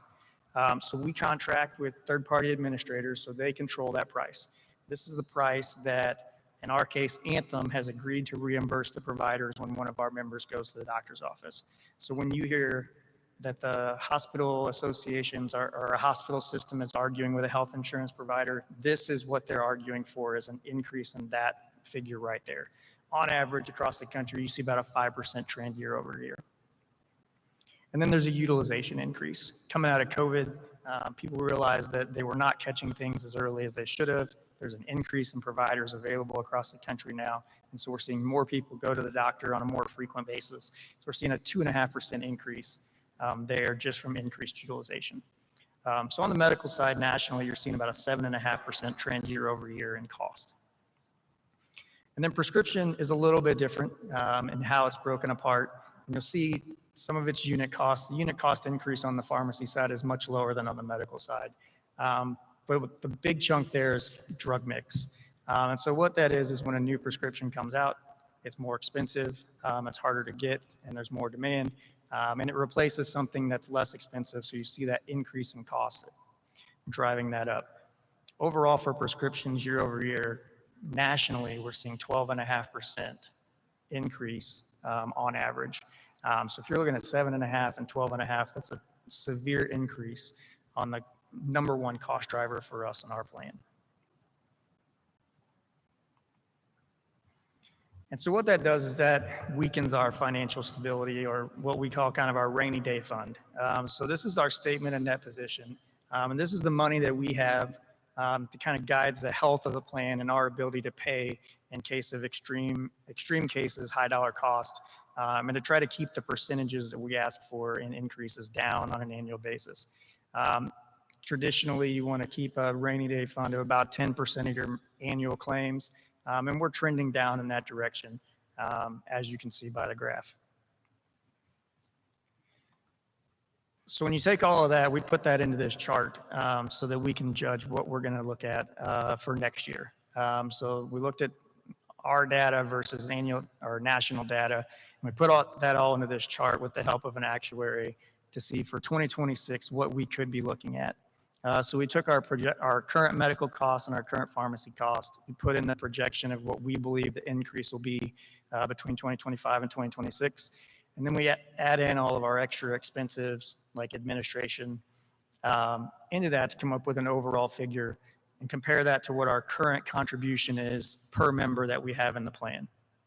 So as you can see, when you get to the very bottom, you see a negative number in that trend. So if we did nothing between 2025 and 2026, our contributions per member enrolled in the plan would be about $193 on the negative side per month.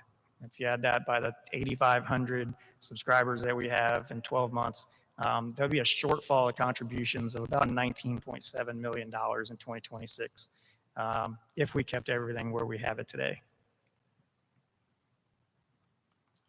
So that brings me to my recommendations based on all of that for your consideration today. So the first is to continue to offering the two plans that we offer now, the PPO plan and the high deductible plan with HSA, without any plan changes. We recommend no plan changes. We haven't changed our deductibles co-insurance since about 2017. This allows our employees to know that when they go to the doctor, their costs are more controlled and not something that's going to put them in a financial burden. The second recommendation, based on the numbers that we've seen, is to increase all premium levels 9.5% on the total premium collected. And then after talking with the leadership teams from both MoDOT, the Highway Patrol, and EMPERS, my last recommendation is that the commission, through the employers, absorb the 9.5% increase for the active population. Keep that currently where it is. The board would like to thank the commission for your continued support on this. A lot of this financing comes from the commission through the employers. I'd like to thank the executive teams, both of MoDOT and for the Highway Patrol, for the continued support of this benefit. It's a very important benefit for the recruitment and retention of our employees. And I'm happy to take any questions you have today. Well, thank you. This is, I don't think it's maybe the fourth meeting I've had where we've discussed this topic. For those in the audience, it's your first opportunity, but for those of us up here, we've had several opportunities. I just want to point out once again that we are having the department absorb the increase in the medical plan. I don't know, how many years in a row now have we done that? So that would be the third year in a row that we absorb it. It would be the 8th year in a row employees would not have an increase for the active population. Yeah, so good to work for MoDOT. This isn't common in the private sector, but because we are so wanting to hold on to our employees and keep our total compensation competitive, once again, we're going to cover this 9.5% increase in the medical plan to keep the plans all solvent, which I think is prudent. I'm not sure we can plan on that forever, but for this year, we'll do that again. Director Hassinger, you have any thoughts and comments?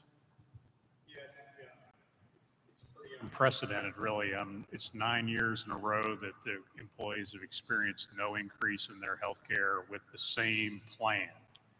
So that's a huge benefit to our team. And with your action, I'm sure our employees will appreciate the commission's support for that, because that is really pretty unprecedented. The other thing that I'd just point out is that for the Highway Patrol and for MoDOT, Brandon and his team are a team that manages that program. And in most organizations, it's a faceless, nameless corporation that everybody is just a number. And having a team at MoDOT that worries about what happens to our employees, and they have a person that they know to help guide them through this difficult part of their life at times, is probably one of those benefits that kind of goes untalked about and unseen. But I can't tell you the value of that for our employees, to have that ability and to have a team that cares about what happens to the people that they work with. And Brandon and his team do an excellent job of that. Thank you, Ed. Thank you. Any questions or comments from the commission? I'll make a comment. Yeah, I want to thank you so much for your work. The importance of your work is, I think, a lot of times taken for granted, by the rank and file, because they have work to do. They're focused on what they're doing, and of course, they want to make sure they're working for an organization that has quality benefits. But it takes somebody like you to keep an eye out for all this stuff, so that we all can make decisions in the best interest of the people that are working for MoDOT. And it's something that most people don't think about, but if you're working for the organization, it does. So these decisions are getting tougher and tougher. So I wanted to, and we had you gave us a presentation, I know, just not too long ago, and the amount of challenges that you're dealing with in this arena is significant. And I just want to thank you for your professionalism, your keeping up with all the important things we need to know, and keeping us informed and the rank and file informed, so we all can make the decisions in the best interest of the people that we're working with in MoDOT and throughout the entire organization. So I just want to thank you for your work, and the medical board for all its efforts as well. Thank you, Commissioner. Couldn't do it without your guys' support. As has been pointed out, the patrol is under the same plan. Do you have any sense for what they're going to do? Yeah, Similar to what we're doing? They're right there with us. So, Okay. Well, we have before us a recommendation, which is a really good deal for our employees, to continue the two plans as we currently offer them, with no reduction in any benefits, which results in a requirement to increase the contribution from the department to the plan in the amount of 9.5% in the premium, and to absorb that completely for active employees by the department. That's the recommendation. that is the recommendation today. Is there a motion to approve the recommendation? So moved. We'll give the dean the motion, and we'll give I'll Francis second. the second. Is there any discussion or debate on the motion? Hearing none, we'll call the roll. Yes? Commissioner Boatright? Aye. Commissioner Smith? Yes. Aye. Commissioner Slay? Aye. Commissioner Baker? Thank you. The recommendation is approved, and good luck and great work. Great, thank you.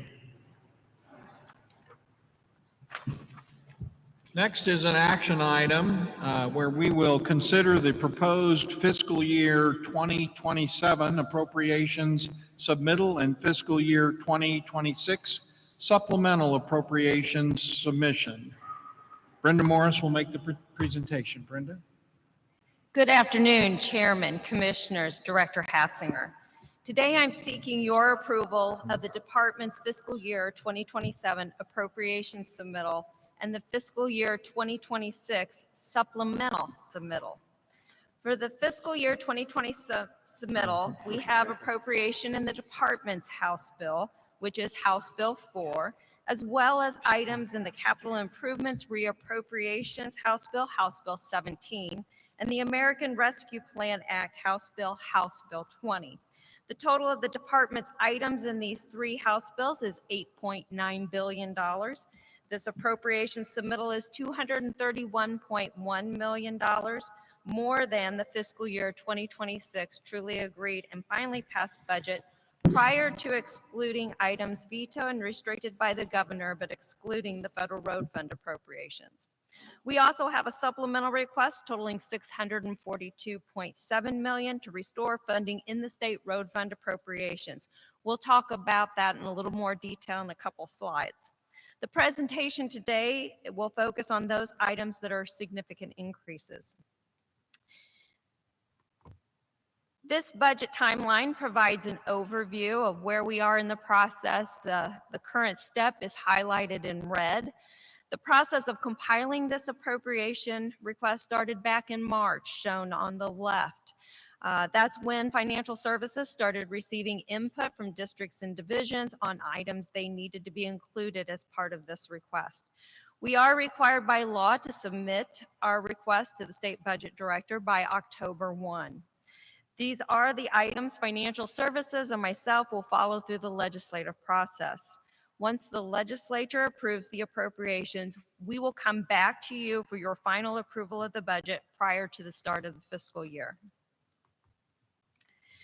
This pie chart provides the breakdown of the appropriations submitted by category. The majority of the department's budget is for program delivery and safety and operations, which is 78.5%.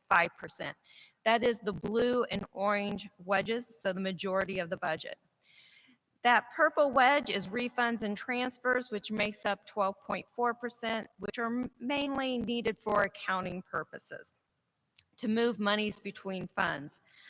The largest transfer moves motor fuel taxes and a portion of the motor vehicle and driver's license fees from the State Highways and Transportation Department Fund to the State Road Fund. The smallest category is administration at 0.4%.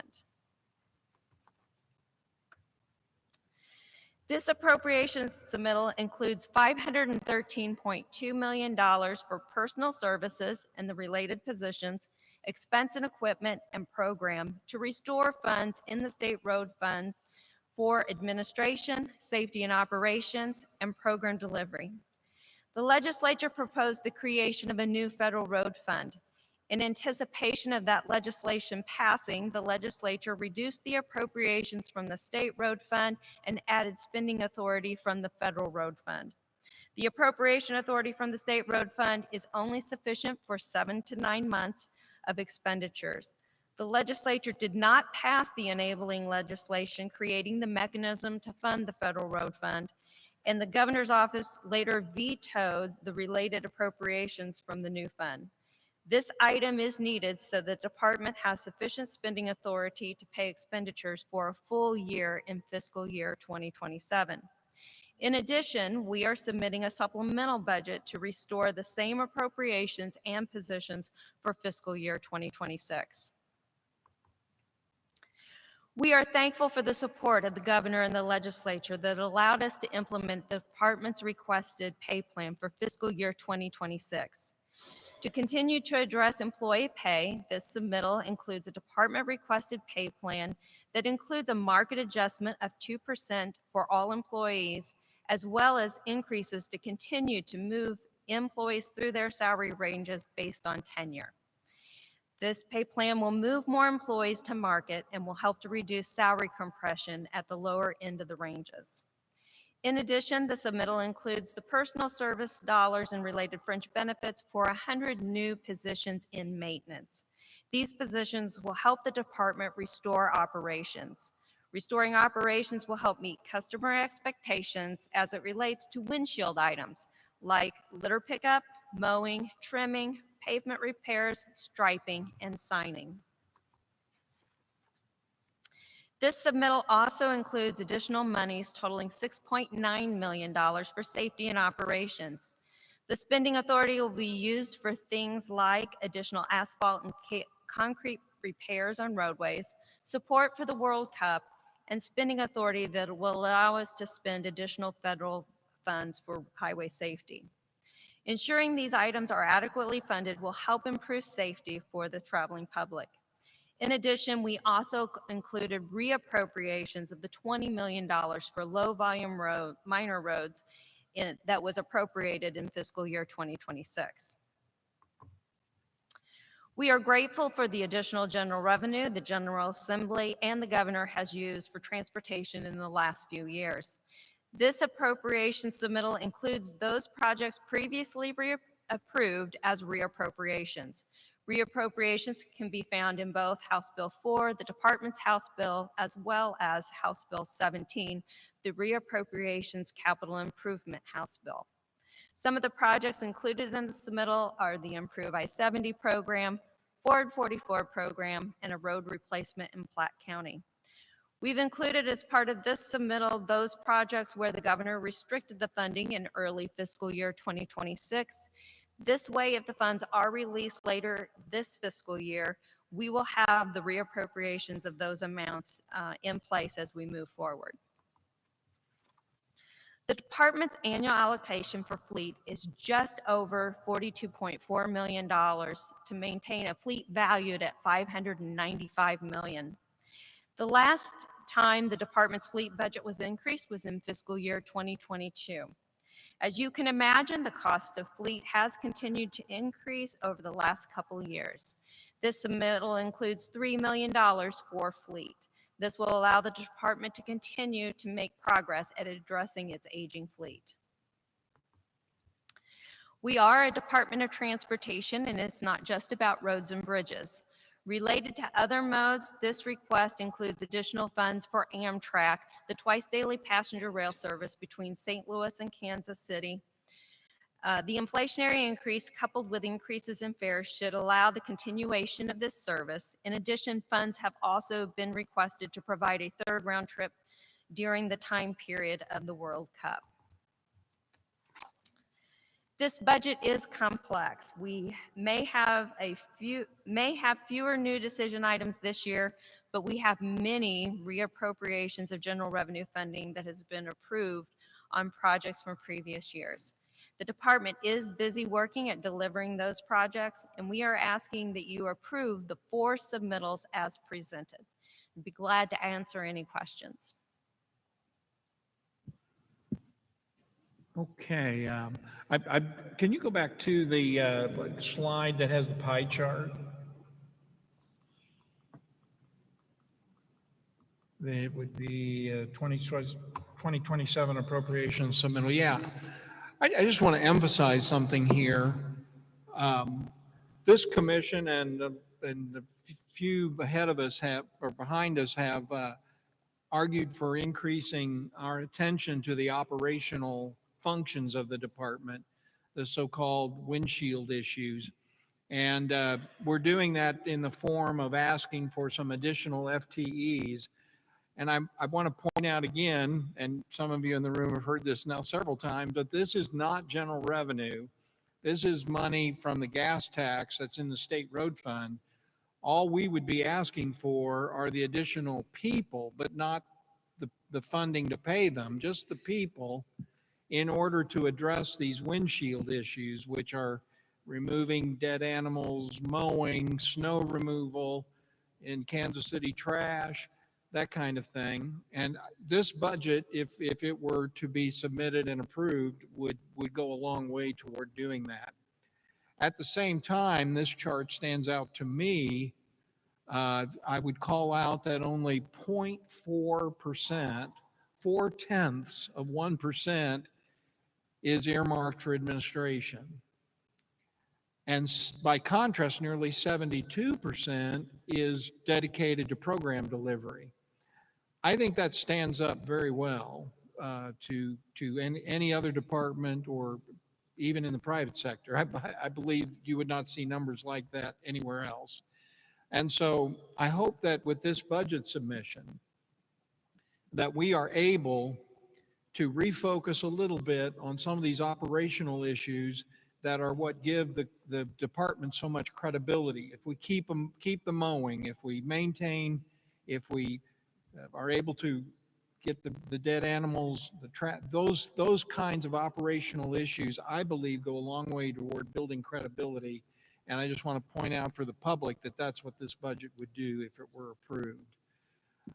So with that, again, here we've spent several meetings on this, so I don't have any additional questions. I just wanted to call out those observations and congratulate you. I can tell the public the budget-making process for this department is extraordinary. It is robust, it is detailed, it's based on economic forecasts that change, and it makes sure that when we make a commitment, we fulfill the commitment. So for that, I hope the public will understand why we're so grateful for your attention to that. With that, are there other comments or questions from members of the commission? Mr. Commissioner Chairman? Baker. Yes, I would just like to add thanks to Brenda and everyone who is involved in this. It is, as the chairman said, incredibly complex, but particularly so in a different way this year. But this package that you're submitting is consistent with the goals and objectives that we have been talking about all year. It is nothing new. It is just the next step in making these things happen. So thanks very much to you and everyone involved, and for keeping us on track with our mission and our objectives. Appreciate it. Thank you. Commissioner Heckman. Thank you, Mr. Chairman. Thank you for the presentation. This year, we delved a little bit more into the budget-making process. The chairman did a great synopsis of the details and everything that goes into it. But this year, we asked Todd and Brenda and the director to kind of work with a working group to delve into it a little bit more, and I appreciate those efforts. You helped show us where all the how it's put together and the timelines that we have an opportunity for the commission to have insert its input into the process, and I appreciate that. You know, one of the things I brought up is the state of signage in the state of Missouri, and I wanted to see us put a little bit more effort into that, and I appreciate the department's efforts and bringing forth data that show that we are gaining on the state of signs in the state of Missouri. We're gaining on it. We've still got a long ways to go. It's one of those windshield issues that the chairman mentioned. But matter of fact, the last year we spent a little bit over twice as much as the 2 years equivalent last year, the 2 years prior to that, equivalent of that. And so we're gaining on the signage, and that's part of this budget process too, is how do we allocate our resources? And I appreciate your efforts in showing that to us, and Director, bringing that attention to us. And I hope we continue on that path and continue to gain on the state of signage, but all the other windshield issues as well. As the chairman mentioned, the litter out there, and it's all great. And as I've some of the vegetation management too has come to mind lately, and as the local district directors know, or district engineers have had the chance to visit with me about that, and I appreciate their assistance in that too. So appreciate your efforts. Long process. God bless you as you continue to move forward, and I really do appreciate the extra effort that you put into it this year. Thank you. Thank you. No problem. Director Hassinger.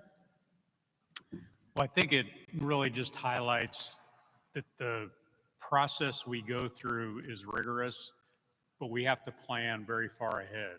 We started talking about this budget several months ago, and that's the budget that will go into effect a year from now. So, our plans look outward, and I think the last item you approved in this budget item really shows the value of the people in this department are the ones that get the work done. We value those. We need to resource them appropriately. It also puts a highlight on our contractors across the state that need to have the resources to do what we ask them to do. And so I think this budget is kind of the money where your mouth is about what we said are the priorities of the department and what you all have put forward as those. And this is how we put them into action with the resources to deliver on that. And so we're committed to delivering. And we, as a department, appreciate the commission's attention to that and your support. Okay, thank you. Well, as strongly and urgently as we agree with the need to move forward with this budget, should we be blessed with approval, we will equally strongly demand accountability. So With that, it is being recommended that we approve the proposed fiscal year 27 appropriation submission totaling 5.2 billion, approve the proposed fiscal year 2026 supplemental appropriations totaling 642.7 million, approve the fiscal year 2027 appropriation submittal totaling 3.7 billion, and approve the proposed year 2027 appropriation submittal totaling 88.5 million. Is there a motion to approve the recommendation? Yeah, Mr. Chairman, can I move that we approve all recommendations in that package? Yes. Then I so move. It's been moved that we approve. Is there a second? Second. It's been moved and seconded. Is there any discussion on the motion? Hearing no discussion, the secretary will call the roll. Yes? Right? Commissioner Smith? Commissioner Hegeman? Aye. Commissioner Slay? Aye. Commissioner Baker? All ayes. All right, well, good luck with the governor. Okay, well, thank you, Brenda, Ed, and the entire team. We're very grateful for all the work that goes behind that. I believe we have reached the public comment period. Members of the public who have not scheduled presentation, who have scheduled presentation for the, may speak to the commission on transportation-related issues if they have signed in by 1 o'clock. Comments are limited to 5 minutes per person or 10 minutes per topic. Are there any public comments being sought today? There are none. All right. Typically, at the end of each meeting, we like to provide members of the commission an opportunity to share their parting thoughts. And so, in order of seniority today, I'll start with Commissioner Baker. Thank you, Mr. Chairman. This has been a great visit the last couple of days, learning about what is going on, as Commissioner Hegman was saying, the great Northwest part of the state. I've been particularly interested in seeing this center, the Halney Center for Conversion Technology. It's different than anything I've seen before in that it seems to really partner with the private business community, manufacturers, and those who use this type of equipment and technology and construction management, and how best to educate those students pursuing those disciplines and to work with them specifically with their types of equipment and environment. So I've really enjoyed seeing that, and thank you for letting us tour it and ask lots of questions about that. I think this is a model that should be very successful, even more so in the future, and look forward to maybe having it in other parts of our state. It's been a great visit. Really appreciate all the great things that are going on in the department and around the state of Missouri. And with that, I will turn it back over to the chair. Thank you, Anne Marie. Commissioner Slay. I'd like to just thank the local community here in St. Joseph. My first visit here to the community, and what I've been able to see in the short period, very, very impressive. I would certainly thank and appreciate the accommodations of the Missouri and hospitality of Missouri Western University. This facility has really served us well, and it's really an eye-opener in terms of the technology and the types of things that are going on here at the university. And I also want to just thank the local MoDOT employees for your continued leadership, your continued work that is so important to the quality of life of people here in the St. Joseph area, and the leadership as well. And I'm always impressed with the talent, the knowledge, and the commitment of the MoDOT team. And I just want to thank you all for your great work. Appreciate it. Thank you, Commissioner Slay. Commissioner Hegeman. Thank you, Mr. Chairman. I too want to recognize the local MoDOT employees and all they do up here. Marty, Greg, you got a great team up here, and western and northwestern part of the state. They do a great job. I'm glad to hear they are excited about the opportunity to fix some of these rural roads that they've been struggling with all these years. And I appreciate the legislature helping us in that effort and recognizing the need on that as well. I appreciate the community, you stepping up and hosting the commission up here this week. And Commissioner Gatch, it's great to see you here, and you put a lot of time in yourself through the years and given me a great deal of guidance too, and I appreciate that. Thank you for that. And then commission, thank you for coming to Northwest Missouri. I'm always happy to show off our communities up here. We do a lot of collaboration, a lot of working together to accomplish common goals. Sometimes we fight amongst each other, but most of the time we come back and agree on how to move forward. And it's really a great place, not only to visit, but it's a good place to live as well, Mr. Chairman. So you're welcome to come back to Northwest Missouri anytime, and really appreciate the efforts that we've done. So thank you. All right, Dean Smith.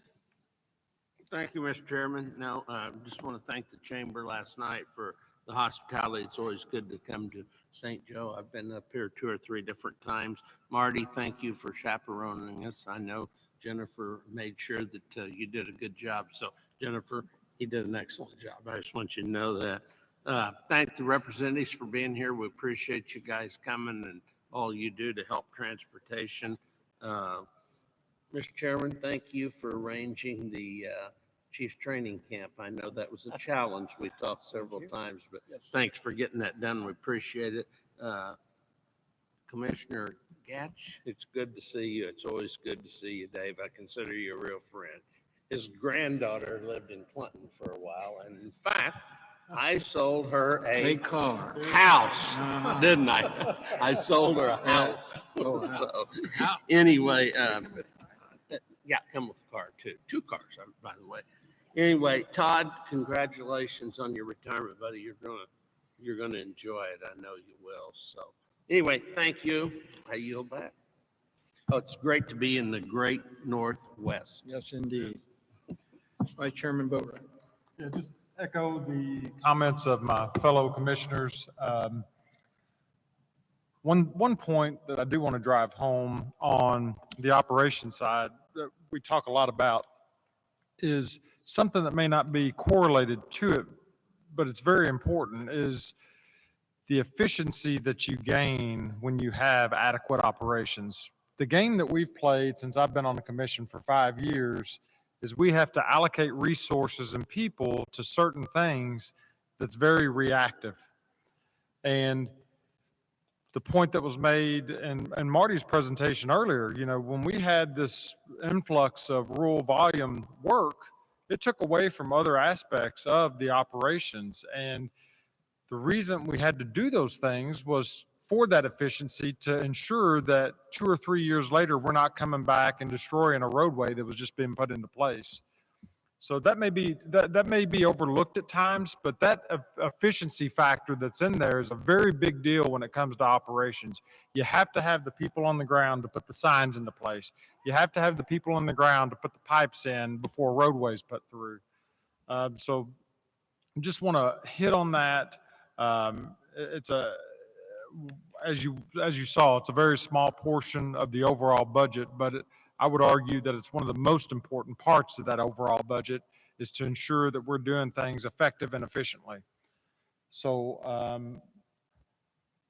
this facility is phenomenal. To see the leadership in this community is phenomenal, and it was a great visit. So with that, I yield back.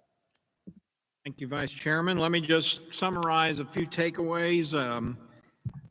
Once again, the department will absorb the 9.5% increase in the healthcare premium. It's good to be a MoDOT employee, but you've earned it, and we're glad to do it, and we want to do it. We want you to be aware of it because it's a very expensive thing for us, and it's part of your total compensation.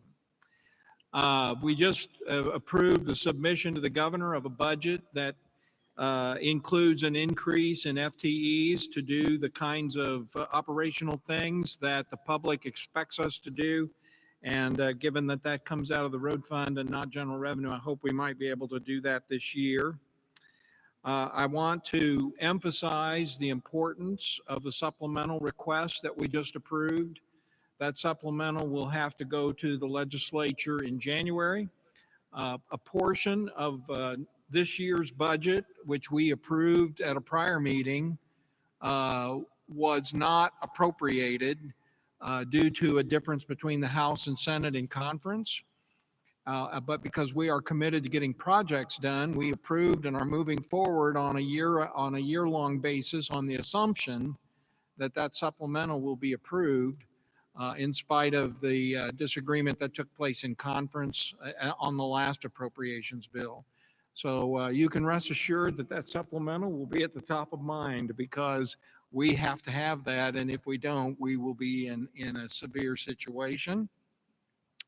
I want to recognize once again, Todd, the great job you've done on the budget for us over these years. And now that we have a specific budget working group, we are very attuned to the detailed work and robust effort you put into that, for which we're grateful. And then let me close thanking St. Joseph. Great to be up here. But I really want to express on behalf of the commission and the department, the leadership of Governor Mike Parson. Governor Mike Parson will go down in history as being an infrastructure and workforce governor. I myself think he's a bridge and roadway governor, and generations of Missourians will benefit from his vision and leadership.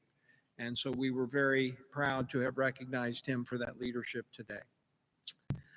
Before we adjourn, I will note that as hard as they may try, the Branson people will have to try to beat St. Joe next month. That will be a high bar. But for those of you who enjoyed this, we will be in Branson for the meeting next month. And with that, do we have a motion to adjourn? So moved. Second. It's been moved and seconded. All those in favor say aye. Aye. We are adjourned.